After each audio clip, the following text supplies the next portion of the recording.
In today's video, I'm going to teach you how to create your own Smartsheet template. By the end, you'll be able to turn any existing sheet into a reusable template, so you don't have to rebuild the same structure over and over again. Let's start from the main Smartsheet interface. Once you're logged in, look toward the left-hand side of your screen for the navigation panel. In that panel, find and click on the option labeled Browse. This takes you to an overview of your workspaces, where all of your organized projects and related sheets are stored. Think of workspaces as folders that help you keep everything grouped by team, project, or department. When the Browse view opens, you'll see a list of workspaces you have access to. Take a moment to choose the workspace that contains the sheet you want to turn into a template. Click on that workspace name to open it.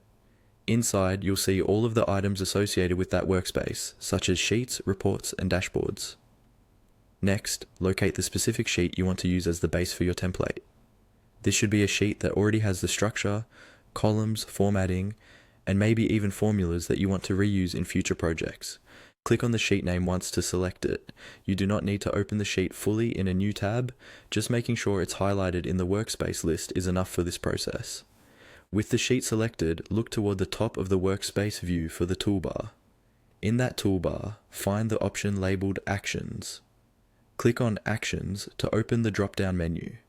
This menu contains several options for managing your sheet, and one of those options is the key to creating your template. From the Actions drop-down, click on Save as Template. When you choose this, Smartsheet will prompt you to give your template a name and select where you want to save it. It's a good idea to use a clear, descriptive name so that you and your team can easily recognize what the template is for later on. Once you confirm and save, Smartsheet will create a template based on that sheet's current setup.